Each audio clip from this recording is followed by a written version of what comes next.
গর্ব, সমস্ত গর্ব চোখের অশ্রু দিয়ে বিদরীভূত হয়ে গেল। তাদের চিত্তের মধ্যে প্রেম ভক্তি জাগ্রত হলো। তখন গোবিন্দ তাদের সম্মুখে আবির্ভূত হলেন, উপস্থিত হলেন। বলেন, এবার তোমরা আমার সঙ্গে একত্র হওয়ার যোগ্যতা অর্জন করেছ। সমস্ত ব্রজকুমারীকে গণ দিয়ে নিয়ে গোবিন্দ এবার শুরু করলেন পূর্ণ রাসকৃত্য। সকলকে নিয়ে গোবিন্দ শুরু করলেন পূর্ণ রাস। এতক্ষণ ছিল রাস, এবার হলো মহারাস। गोकुल में देखो, वृंदावन में देखो रे, मुरली बाजे रे, সবাই মিলে श्याम संग राधा नाचे। गोकुल में देखो, वृंदावन में देखो रे, मुरली बाजे रे, श्याम संग राधा नाचे। श्याम संग राधा नाचे, श्याम संग राधा नाचे।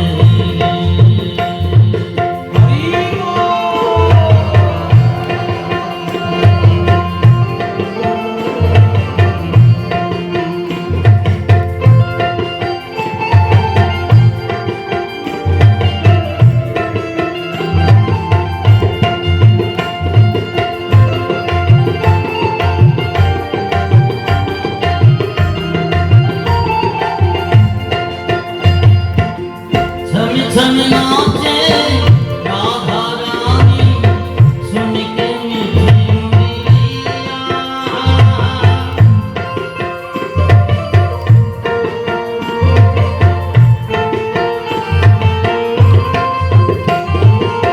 सम छवि पे जय बलिहारी, बोल बलिहार गैया। सरल सरल चाहे रे मधुरी मैया रे, मेघा गाजे रे, श्याम संग राधा नाचे। गोकुल में देखो, वृंदावन में देखो रे, मुरली बाजे रे, श्याम संग राधा नाचे।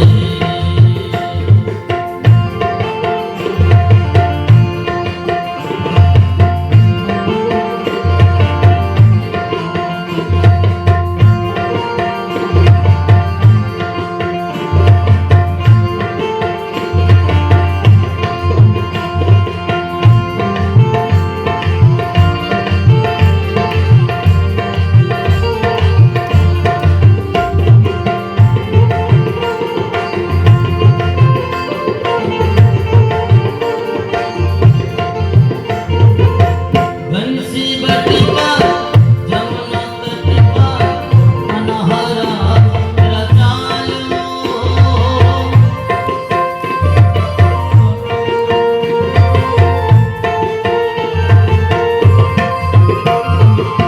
गोपी बनिका शंकर आए, गोपेश को हेराए।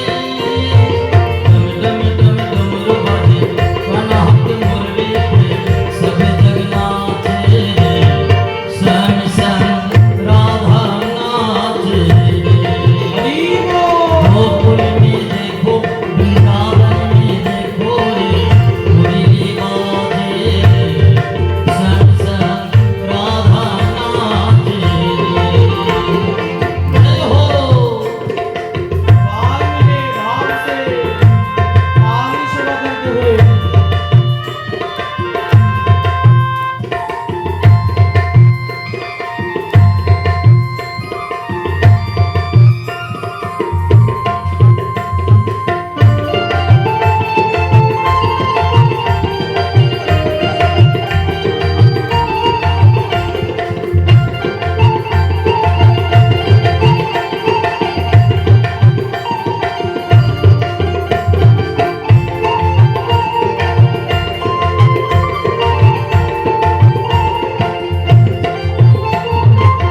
चंद्र किरण सा श्याम सलोना, गोरख बजियारी।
भगवान की राधा रानी की सखी मंडली की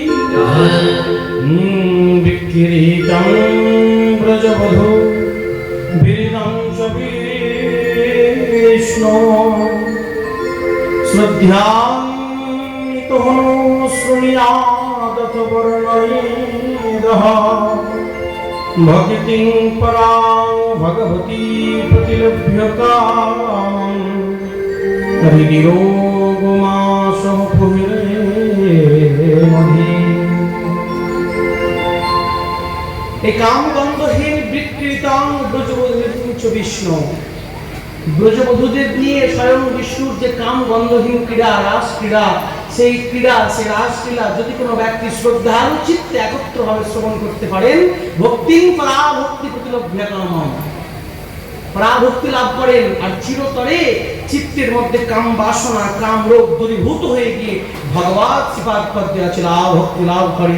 বলি রাস বিহারী ভগবান কি জয়। অতঃপরে ফাল্গুন মাসের কৃষ্ণ চতুর্দশী, যাকে বলে শিবরাত্রি, ফাল্গুন মাসের কৃষ্ণপক্ষের চতুর্দশী তিথি সমস্ত ব্রজকুমারিকাগণ শিবরাত্রি ব্রত পালন করেছেন, নন্দ বাবাও পালন করেছেন। শিবরাত্রি বন পালন করার পরে ক্ষণে ক্ষণে প্রহরে প্রহরে তারা শিবলিঙ্গে জল অর্পণ করেছেন, রাত্রিটা বিশ্রাম করেছেন অম্বিকা বনে। অম্বিকা বন সমস্ত ব্রজগোপীদের সঙ্গে ব্রজকুমারিকাগণ গোপ বালকদের সঙ্গে নন্দ বাবাও অম্বিকা বনে এসে বিশ্রাম গ্রহণ করছেন। এমন সময় রাত্রির অন্ধকারে একটি বিশালাকার সর্প এসে নন্দ বাবাকে গ্রাস করছে। বিশাল সর্প এসে নন্দ বাবাকে গ্রাস করছে, আর নন্দ বাবা চিৎকার করছে, কোথায় বাপ কৃষ্ণ, কোথায় আছিস, আমাকে রক্ষা কর, উদ্ধার কর। গোবিন্দ সেখানে এলেন আর সেই সর্পের শরীরে একটু চরণ স্পর্শ করালেন, আর দেখতে দেখতে সে সর্প হয়ে গেলেন সুদর্শন বিদ্যাধর। গোবিন্দ বলেন, কো ভগবান, কো ভগবান, কে তুমি? চরণতলে প্রপন্ন হয়ে বললেন, প্রভু আমি একটি বিদ্যাধর, আমার নাম সুদর্শন। আমার নামও যেমন সুদর্শন, আমি দেখতেও সেরকম সুদর্শন। এই দেখতে সুদর্শন ছিলাম বলে আমার অভিমান কম ছিল না, অহংকার কম ছিল না।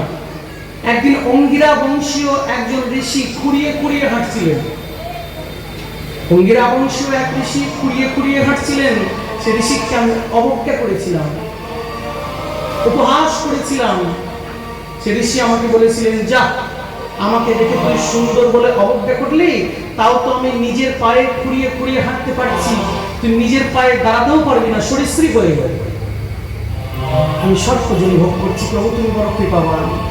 আজকে তোমার চরণ স্পর্শে আমার দিব্য দেহ ফিরে পেলাম। কেবল গোবিন্দকে প্রণাম করে পরমগতি প্রাপ্তি হলেন বিদ্যাধর। ব্রজে হোলি উৎসব চলছে, হোলি, লাড্ডু হোলি, হোলি উৎসব চলছে। হোলি উৎসবের দিন ভগবান শঙ্খচূড়কে উদ্ধার করলেন, আর শঙ্খচূড়ের মণি নিয়ে বলদেব চন্দ্রজিউকে দান করলেন।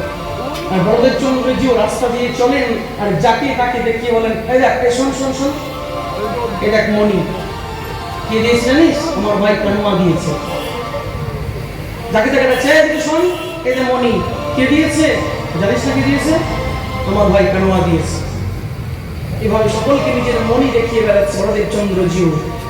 আর তারপরে দিন ভগবান একটি অসুর বধ করলেন। সে অসুরের নাম অরিষ্টাসুর। গাভীরূপ ধারণ করে অরিষ্টাসুর এলেন।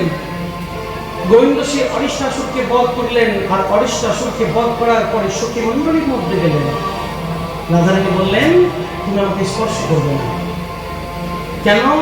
বলে, তুমি গো বধ দোষে দুষ্ট হয়েছো, তুমি গাভী হত্যা করেছো। আমি তো গাভী বধ করিনি, আমি অসুর বধ করেছি। অসুর বধ করো আর যাই করো, তোমার অসুর তো গাভীর রূপ ধারণ করে এসেছে, তাই তুমি যেহেতু অরিষ্টাসুর বধ করেছো, তাই তোমার গো বধ জনে দোষে দুষ্ট হয়ে পড়েছো। প্রায়শ্চিত্ত করো। কি প্রায়শ্চিত্ত করতে হবে? বলে, সর্বতীর্থের জলে তোমাকে স্নান করতে হবে। তুমি সর্বতীর্থে যাও, আর সব তীর্থে গিয়ে তুমি অবগাহন করে এসো। গোবিন্দ বললে, আমার সব তীর্থে যাওয়ার দরকার নেই, সব তীর্থকে আবাহন করলেন, আর সব তীর্থ গোবিন্দের চরণে প্রপন্ন হয়ে এক এক করে আসছেন, আর জলে পরিণত হয়ে বিশাল একটি কুণ্ড রচনা করলেন। সেই কুণ্ডের নাম শ্যামকুণ্ড। বলিয়ে শ্যামকুণ্ড কি। সে কুণ্ডে আমার গোবিন্দ অবগাহন করলেন, আর অবগাহন করে রাধারানীকে বললেন, রাধে আমি তো পবিত্র হয়ে গিয়েছি, এখন তুমি কেমন করে পবিত্র হবে? তখন রাধারানী নিজের কঙ্কন দিয়ে একটি কুণ্ডল করা শুরু করলেন, আর কঙ্কন খুঁড়তে খুঁড়তে খুঁড়তে খুঁড়তে বিশাল একটি কুণ্ড রচনা করলেন। সেই কুণ্ডের নাম রাধা কুণ্ড। বলি রাধা কুণ্ড কি। গোবিন্দ সব তীর্থকে আদেশ করলেন, তোমরাও এই কুণ্ড পরিপূর্ণ করো। সব তীর্থ এসে সেই কুণ্ড পরিপূর্ণ করলেন, এবং রাধা কুণ্ড থেকে শ্যামকুণ্ড পর্যন্ত দিব্য একটি সংযোগ নির্মাণ করে দিলেন গোবিন্দ। তাই বললেন, যে জন কুণ্ডে করে স্নান, তারে গোবিন্দ করেন রাধা সম প্রেমে দান।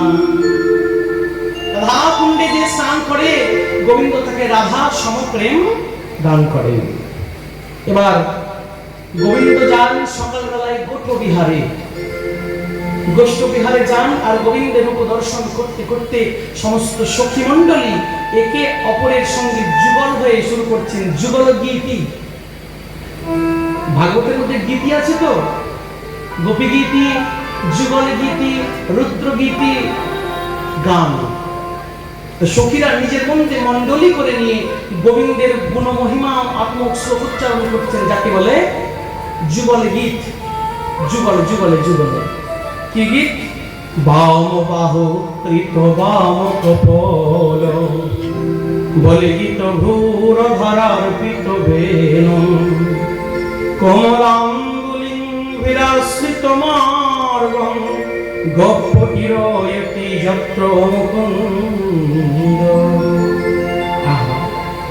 বাম বাহু কৃত বাম কপল, মন দিয়ে শুনুন।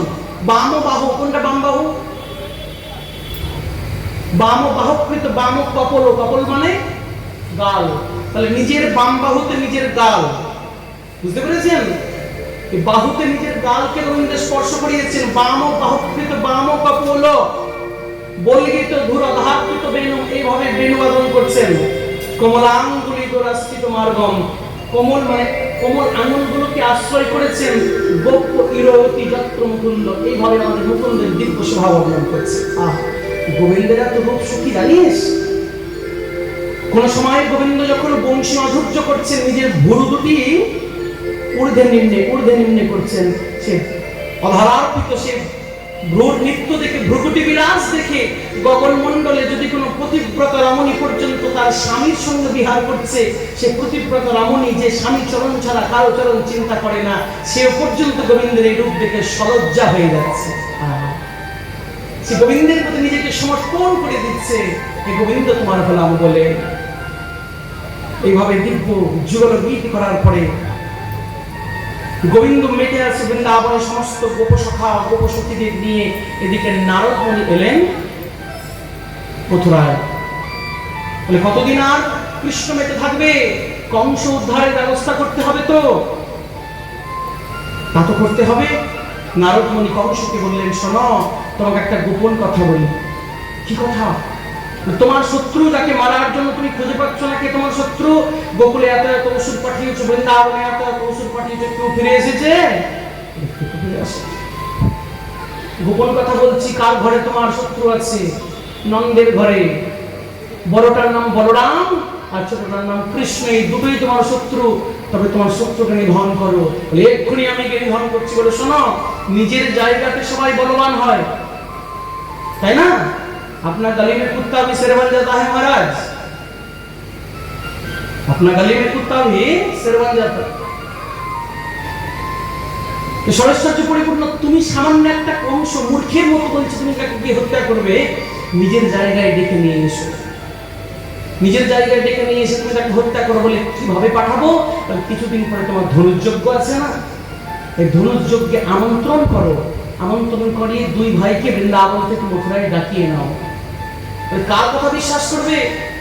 ব্রজবাসীরা কৃষ্ণকে কারো হাতে ছাড়বে না। বলে, একজন আছে যাকে খুব বিশ্বাস করে, যাকে গোবিন্দ কাকা বলে ডাকে, সে হচ্ছে অক্রূর, অক্রূরজি মহারাজ। তাকে বিশ্বাস করে, তাকেই পাঠাও। অক্রূরকে ডেকে খুব সুন্দর কংস বোঝালেন, যাও নন্দের ঘরে তোকে চলে আসে, তাকে নিয়ে এসো। মনে মনে চিন্তা করলেন, আমি যদি এখন বাধা দিই, যেতে পারবো না, তাহলে কংসের হাতে মরবো, আর যদি ওদেরকে আনতে যাই তো ওদের হাতে মরবো। তো কৃষ্ণ বলরামকে সামনে রেখে যদি মৃত্যু হয়, পরম গতি প্রাপ্তি হবে, এই অসুরের হাতে মৃত্যুবরণ করে তো নরক গতি হবে।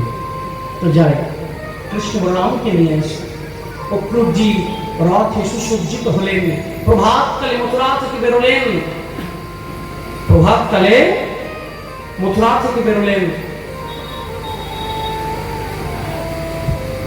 আর যখন নন্দ ভবনে প্রবেশ করছেন তখন কোন সময়? সায়াহ্ন বেলা, গোধূলি বেলা। সমস্ত গাভীগণ নিজের চরণের ধুলি উড়িয়ে নিজের বস্ত্র থেকে গোয়াল ঘরের দিকে গমন করছে। সদ্যজাত প্রসবিনী গাভীরা দুগ্ধ ভার বহন করতে করতে এগোচ্ছে, গোপ সখারা নিজের ধামে গমন করছে।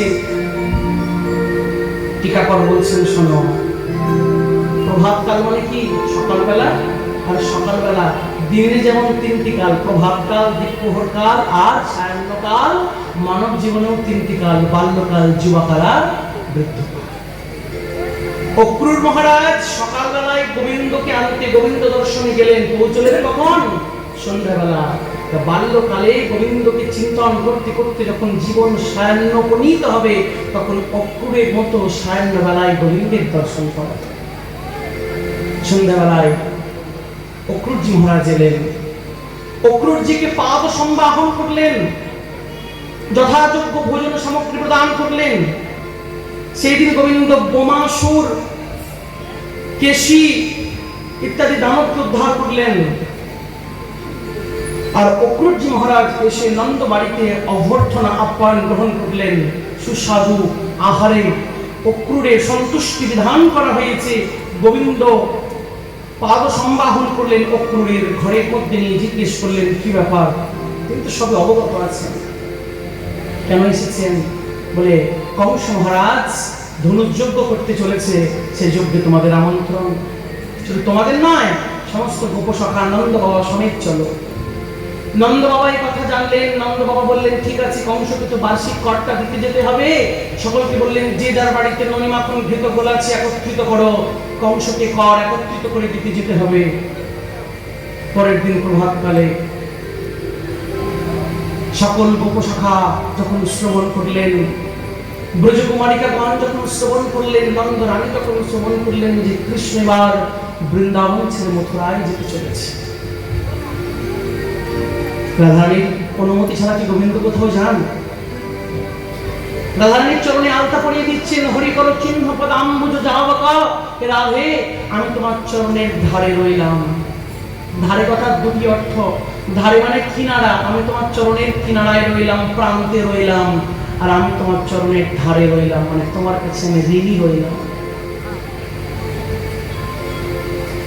প্রথম দিন জন্মোৎসবে বলেছিলাম, একটা বসুদেব নন্দন কৃষ্ণ, একটা সেই নন্দনন্দন কৃষ্ণ। বসুদেব নন্দন কৃষ্ণের সঙ্গে নন্দনন্দন কৃষ্ণ একত্রিত হয়েছেন। আজকে যিনি অক্রূরের সঙ্গে যাচ্ছেন তিনি কে? তিনি দেবকী নন্দন কৃষ্ণ, তিনি বসুদেব নন্দন কৃষ্ণ। আর যিনি ব্রজেন্দ্র নন্দন কৃষ্ণ, যিনি নন্দনন্দন শ্রীকৃষ্ণ, তিনি ব্রজেই রয়ে গেলেন। তিনি বৃন্দাবন ছেড়ে কোথাও যান না। গোবিন্দ নিজে মুখে বলেছেন, বৃন্দাবনং পরিত্যাজ্যং পাদমেগম ন গচ্ছতি। বৃন্দাবন পরিত্যাগ করে আমি এক পা কোথাও যায় না। কিন্তু বিরহ, যে নন্দরানী গোবিন্দকে এক মুহূর্ত কাল নিজের চক্ষে নিবেশ করেননি, সে নন্দরানী যে শুনলেন যে কানাই আমার বৃন্দাবন ছেড়ে মথুরার পথে চলেছে, অক্রূর তাকে নিতে এসেছে। প্রভাতকালে সমস্ত গোপবৃন্দ, সমস্ত গোপসখা, সমস্ত বৃন্দাবনবাসী, ব্রজবাসী অক্রূরের রথের সামনে শুয়ে পড়েছে। অক্রূর, তোমার নামটা অক্রূর রাখা ঠিক হয়নি, তোমার নামটা রাখা উচিত ছিল ক্রূর। তুমি অক্রূর নয়, তুমি ক্রূর। তুমি যদি ক্রূর না হবে, আমাদের প্রাণ বলি হোক, গোবিন্দকে আমাদের প্রাণ ছাড়া করতে এসেছো। অক্রূর, দেহ থেকে আত্মা বেরিয়ে গেলে কি দেহ বাঁচে? বৃন্দাবনে এই সখীদের, এই নন্দ ভবনের প্রান্তে, এই নন্দনন্দন শ্রীকৃষ্ণ আমাদের লালা, আমাদের কানাই, তাকে তুমি বৃন্দাবন ছাড়া করতে এসেছো। তুমি অক্রূর নাও, তুমি অক্রূর নয়, তুমি ক্রূর, তুমি ক্রূর। এ বলে সকলে রথের সামনে শুয়ে পড়েছে। ক্রূর छोरे वृंदाबिपी किंज जमुना पुली श्याम मथुरा चले, श्याम मथुरा चले। छोरे वृंदाबिपी किंज जमुना पुली श्याम मथुरा चले, श्याम मथुरा चले।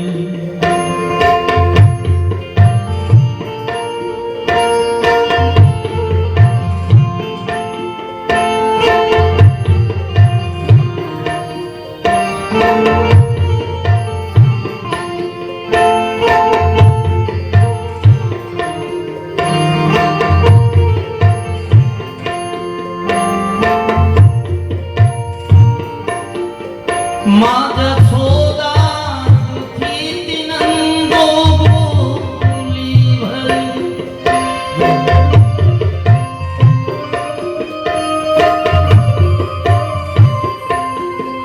भोल डूबे हमारे कन्हैया गली। थोड़ी सबसे लगन तन तन मन भरन, श्याम मथुरा चले, श्याम मथुरा चले। छोरे वृंदाबिपी कुंज जमुना पुरी, श्याम मथुरा चले, श्याम मथुरा चले।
भोरी भारी किशोरी को डूबी दे गई, अपने जतन जो मिले नंदनंदन, श्याम मथुरा चले, श्याम मथुरा चले। छोरे वृंदाबिपी कुंज जमुना पुरी, श्याम मथुरा चले, श्याम मथुरा चले।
श्याम मथुरा चले, श्याम मथुरा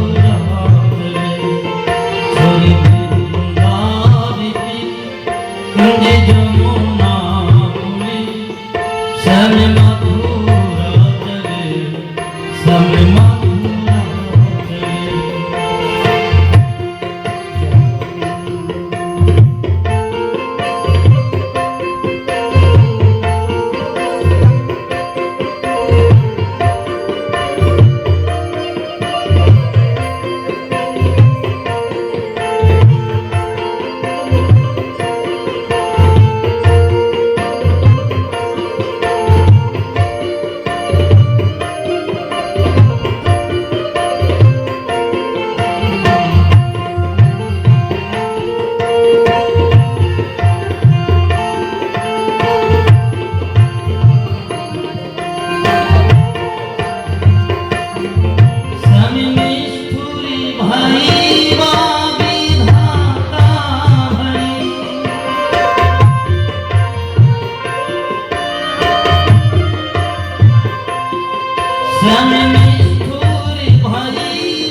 हमको जोगन बनाकर एक दूत दे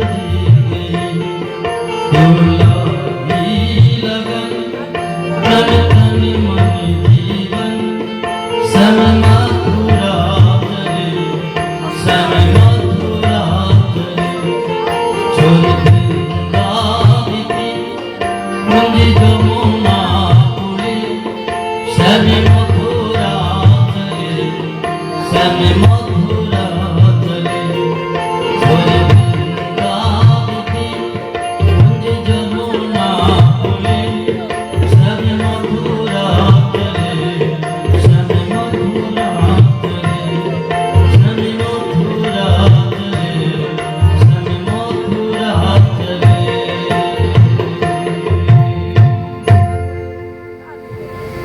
গৌর প্রাণ বল্লভ গোবিন্দকে ব্রজ ছাড়া করতে এসেছে। যে গোবিন্দ ব্রজের প্রাণ, দেহ থেকে আত্মা বেরিয়ে গেলে কি দেহ কখনো বাঁচে? যে গোবিন্দ ব্রজের প্রাণ, সেই গোবিন্দকে ব্রজে ছাড়া করতে এসেছে। তুমি অক্রূর নাও, তুমি ক্রূর, তুমি ক্রূর। কে তোমার নাম অক্রূর রেখেছে? তুমি কংসের দূত, আমাদের প্রাণ নিয়ে যাও। রথের অগ্রে সমস্ত ব্রজবাসীগণ ঘুমিয়ে পড়েছে, রথের অগ্রে ব্রজবাসীগণ শুয়ে পড়েছে। ক্রূর রথ যদি নিয়ে যেতে হয়, তুমি তো আমাদের আগেই মেরেছো, আত্মা তো আগেই কেড়েছো, এই দেহের উপর দিয়ে রথটি চালিয়ে নিয়ে যাও।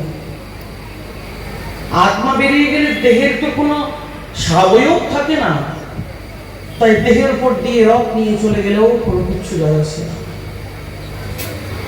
দেহের উপর দিয়ে আত্মা নিয়ে যাও। নন্দরানী ছুটে আসছে, কানাই কানাই, আজকে প্রভাতে যে নবনীতি করেছি সেটা তো খাওয়া হলো না বাবা। মা কাঁদছেন, নন্দ বাবা পাশে দাঁড়িয়ে রয়েছেন, তিনি কাঁদছেন। তিনি যদিও সঙ্গে যাবেন, সমস্ত উপশাখা ব্রজগোপী বৃন্দ প্রত্যেকে ক্রন্দন করছে। গোবিন্দ রথ থেকে নেমে একটি একটি করে প্রত্যেক রথের সামনে থেকে উঠেছে। ওঠো, কেন ক্রন্দন করছো? আজকে যাচ্ছি ধনুর্যুগ, আমি তো ঠিক ফিরে আসবো। আমি কি সারা জীবনের জন্য যাচ্ছি?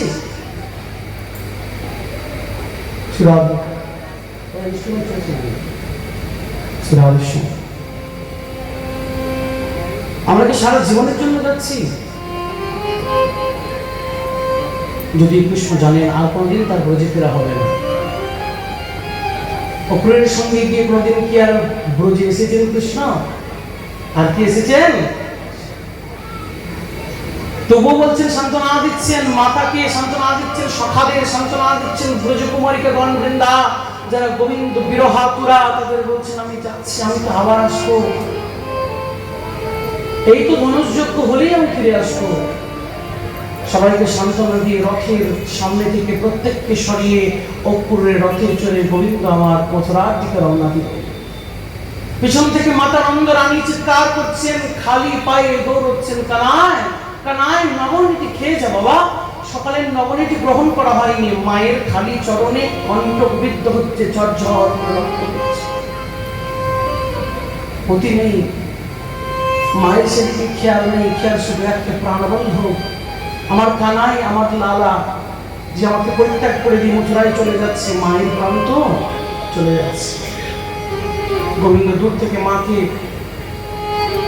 হাত নির্দেশ করে বললেন, মা আমি আসবো, মা আমি আসবো, তুমি চিন্তা করো না, ধনুর্যজ্ঞের পরে আমি আসবো। সূর্য আস্তে আস্তে উদিত হলো। গোবিন্দ সূর্য বৃন্দাবন আকাশ থেকে অস্তমিত হয়ে গেল। মথুরার তীরের মধ্যে প্রকৃতিতে উপনীত হয়ে গেল। মথুরার মধ্যে চলে গেলেন, সমস্ত ব্রজ বিরহের মধ্যেই থাকলো।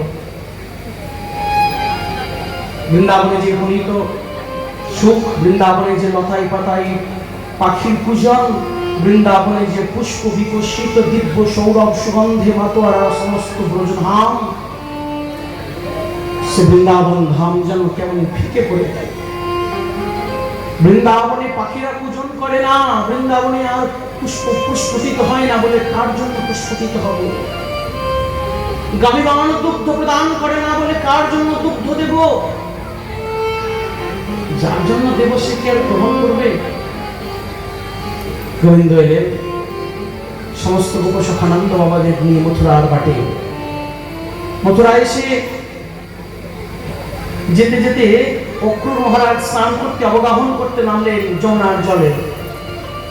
কৃষ্ণ রামকে রথের মধ্যে রেখে যে অক্রূরজি যমুনার জলের মধ্যে অবগাহন করার নিমিত্তে ডুব দিয়েছেন, দেখছে জলের মধ্যে শেষ নাগের বিছানায়, অনন্ত নাগের বিছানায় সাক্ষাৎ শ্রী গোবিন্দ বসে রয়েছে। মনে মনে চিন্তা করছে, যাকে আমি রথে দেখলাম সেখানে কেমন করে এলো? আবার জল থেকে উঠছে, দেখছে রথে বসে আছে, আবার ডুব দিচ্ছে, দেখছে। মনে মনে চিন্তা করলেন, আহা হা, আমি কোন সাধারণ গোপ বালককে নিয়ে যাচ্ছি না, আমি সাক্ষাৎ কংসের মৃত্যু সঙ্গে নিয়ে যাচ্ছি। যেখানে বিশ্রাম নিলেন নাম হয়েছে বিশ্রাম ঘাট। অবধ নরেশ রামচন্দ্র যখন মিথিলায় প্রথমবারের জন্য গেলেন, তখন তিনি মিথিলা পরিভ্রমণ করছেন, ঘুরেছেন। গোবিন্দ সুন্দর সেই লীলার অনুরূপে যে মথুরায় গেলেন, মথুরাতে সমস্ত জায়গা তিনি ঘুরছেন সখাদের নিয়ে, দাদা বলদেব চন্দ্র জিউকে সঙ্গে নিয়ে। ঘুরতে ঘুরতে ঘুরতে ঘুরতে সবাই নিজের অলিন্দে, সবাই মথুরাবাসী নিজের গবাক্ষ দ্বারে দাঁড়িয়ে গোবিন্দকে পর্যবেক্ষণ করছে আর বলছে, দেখ দেখ, এই ছেলেটি না, যে ছেলেটি সমস্ত অসুরদের প্রতিহত করেছে। সবাই নিজের গবাক্ষ দ্বারে গোবিন্দকে অবলোকন করছে, সবাই নিজের অলিন্দে দাঁড়িয়ে দাঁড়িয়ে গোবিন্দর মাধুর্য রসস্রোহ পান করছে।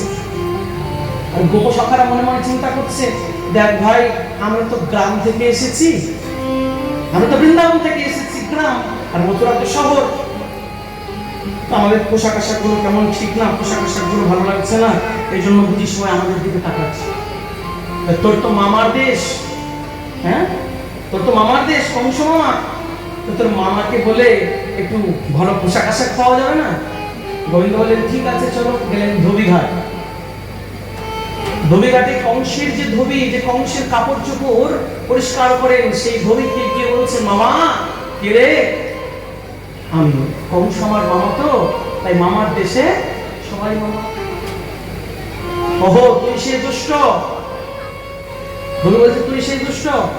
মামা এখানে তুমি কি করছো? বলে, এগুলো পোশাক আশাক পরিষ্কার করছি। বলে, আমাদের পোশাক গুলো দেবে? আমাদের পোশাক গুলো দেবে? বলে, এত বড় স্পর্ধা, পোশাক নিতে এসেছিস, বেরো এখান থেকে। যে গোবিন্দকে তাড়িয়ে দিচ্ছে না, সকালে বলছে, কিরে তোর মামার দেশে তোর মামা তোকে এরকম করে ভর্ৎসনা করছে, দেখিয়ে দিবি নাকি ব্রজের শক্তি? দেখাবি নাকি ব্রজের মাখনের দম কেমন রয়েছে? বলছিস? হ্যাঁ। যে সকালে গোবিন্দকে চার্জাপ করে সরে গেছে, গোবিন্দ এক পুষ্টি প্রহার করেছে, সঙ্গে সঙ্গে ধোবির মুন্ড শরীর থেকে আলাদা হয়ে গেছে। যার যেটা পছন্দ করে নেয়, যার যেটা পোশাক পছন্দ, সমস্ত গোপসখা পোশাক গুলো পরে নিয়েছে। অসুরদের পোশাক, রাক্ষসের পোশাক, আর এইটুকু টুকু সব গোপসখা। এক একটা পোশাকের মধ্যে 2-4 জন ঢুকে গিয়েছে মহারাজ। রাস্তা দিয়ে চলছে, তোমার হচ্ছে রাস্তাটা পরিষ্কার করছে, ঝাড় দিচ্ছে। এক সখা গোবিন্দকে বলছে, ভাই দেখো না, সুন্দর পোশাক হয়েছে, কিন্তু পোশাকটা একটু ফিটিংস হলে খুব ভালো হয়, পোশাকটা কিন্তু ফিটিংস হয়, এটা খুব ভালো হয়। ঠিক আছে চলো। গেলেন এক দর্জির কাছে। দর্জিকে বললেন, মামা আমাদের পোশাকগুলো একটু ফিটিংস করে দিতে পারো? ইতিপূর্বে দর্জি দেখেছেন ধোবির কি অবস্থা হয়েছে, তার মুখ বন্ধ। হ্যাঁ হ্যাঁ, দেবো দেবো। সে দর্জি সে গোপ বালকদের খুব সুন্দর মাপ নিয়ে কাটিং করে ফিটিংস করে দিল। এই দর্জিকে পূর্বজন্মে সেই দর্জি রামচন্দ্রের বিয়ের জন্য কাপড় বানাতে গিয়েছিলেন তার কাছে। রামচন্দ্র যখন মাপ নিচ্ছেন শরীরের পোশাকের লক্ষণ, যিনি এবে বলদেব চন্দ্রজিউ লক্ষণ হাতে ধনুর্বাণ নিয়ে দাঁড়িয়ে আছে, মাপ নেবে কিন্তু দাদার শরীরে স্পর্শ করা যাবে না। দর্জি মনে মনে চিন্তা করছে শরীরে মাপ নেবে, স্পর্শ করা যাবে না কেমন করে।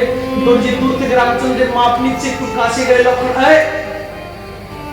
যাওয়া যাবে না। দূর থেকে মনে মনে দর্জি ভগবানকে জানাচ্ছে, প্রভু এত কাছে এসেও তোমাকে স্পর্শ করতে পারলাম না। রামচন্দ্র মনে মনে বললেন, শোন শোন, এই জন্মে তোর মনোবাসনা পূর্ণ করতে পারলাম না, মর্যাদা পুরুষোত্তম তো, তাই আগামী তারপরে যখন আমি লীলা পুরুষোত্তম কৃষ্ণ হব তখন তোর দরজায় আমি যাব কাপড়ের মাপ নিতে, তখন তুই আমাকে জড়িয়ে ধরে ধরে মাপ নিস। আজকে সেই দর্জি কৃষ্ণকে এমন করে মাপ নিচ্ছে, একদম জড়িয়ে ধরে ধরে মাপ নিচ্ছে, জড়িয়ে ধরে ধরে মাপ নিচ্ছে। কাপড় হয়ে গেল, ফিটিংস হয়ে গেল, রাস্তা দিয়ে চলছে। এক সখা বলছে, বন্ধু দেখ কাপড় হয়েছে, ফিটিংস হয়েছে, একটু গলায় যদি মালা হতো তো খুব ভালো হতো, একটু মালা হলে খুব ভালো হতো। আর ব্রজবাসীরা তো মালার শৌখিন, ব্রজবাসীদের যদি কেউ ভগবানের প্রসাদী মালা নাও দেয়, নিজের পয়সা খরচ করে মালা কেনে আর বাকে বিহারীর যে সঙ্গে যাও বাকে বিহারী লাল দেখিয়ে গলায় পড়ে, এত মালার শৌখিন। তো মালা হলে ভালো হতো। গোবিন্দ বললে চলো, গেলেন এক মালির কাছে, মালির নাম সুদামা মালি। এই সুদামা কিন্তু সেই সুদামা না, এটা সুদামা বিপ্র, এটা সুদামা মালি, মালাকার। মালাকারের কাছে কি বলছে, মালা হবে? বলে মালা নেই। দাও না, বলে নেই তো, প্রত্যেকে দেবো। বলে আছে তো, ঘরের মধ্যে দেখো। বলে আমি প্রতিদিন মালা তৈরি করি, আমি জানি না আছে কি নেই। বলে ঘরে গিয়ে দেখো, অবশ্যই আছে। সেই মালিক ঘরে গিয়ে দেখছে থোকায় থোকায় মালা তৈরি করা রয়েছে। গোবিন্দকে দিলেন, আর গোবিন্দ নিজে পরিধান করে প্রত্যেকটি সেই মালা একটি একটি করে দিয়েছেন। সখাগণ বলছে, বন্ধু দেখ, সখাগণ বলছে দেখ, পোশাক হয়েছে, ফিটিংস হয়েছে, মালা হয়েছে, একটু চন্দন পেলে ভালো হতো না? পোশাক হয়েছে, ফিটিংস হয়েছে, খুব সুন্দর মালা হয়েছে, একটু চন্দন পেলে যদি অভিমন্ডিত করা যেত তো খুব ভালো হতো। ব্রজবাসীরা এত চন্দন লাগান, পুরো একদম কপালের মধ্যে ভর্তি, এত চন্দন শৌখিন তারা। চন্দন হলে ভালো হয়। তো খুঁজতে চন্দন কোথায় পাই, রাস্তায় তিনি দেখতে পেলেন এক শৈরিন্দ্রী, কংসের শৈরিন্দ্রী, যার নাম কি নাম? কংসের শৈরিন্দ্রী, যার নাম কি তো জানে? কুব্জা। কুব্জা, যিনি কংসকে মলায়ধ্বজ চন্দন নিয়ে যাচ্ছেন, আর কুব্জা তিন জায়গা থেকে টেরি কুবড়ি। গোবিন্দ সুন্দর দূর থেকে ডাক দিচ্ছেন, ও সুন্দরী।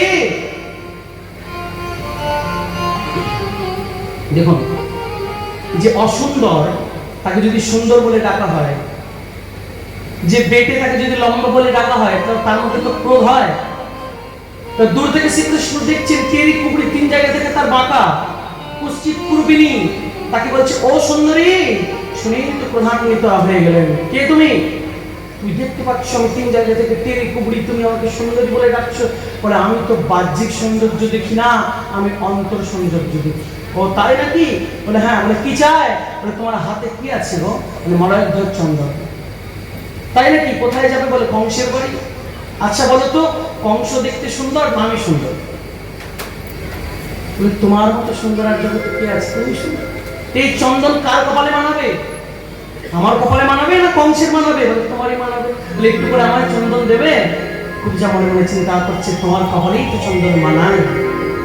চন্দন তো তার জন্যই তৈরি হয়, তোমার কপালে যাবার জন্য।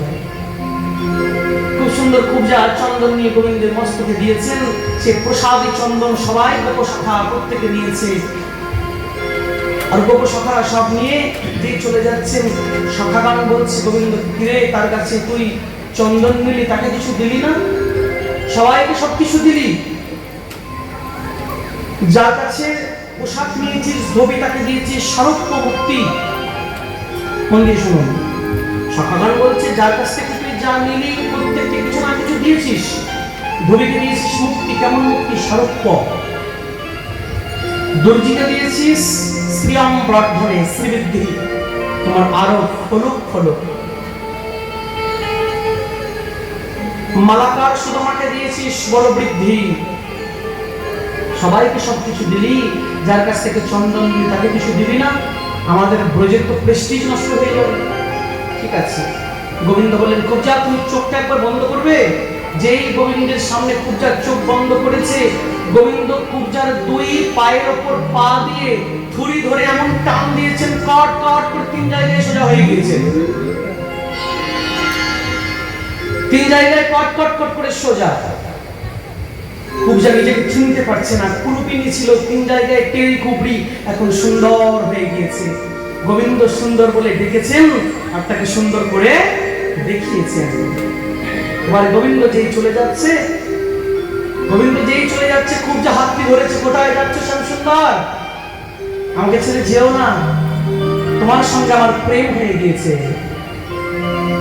তোমার সঙ্গে আমার প্রেম হয়ে গিয়েছে। কেমন প্রেম? मैंने बांध लिया, मैंने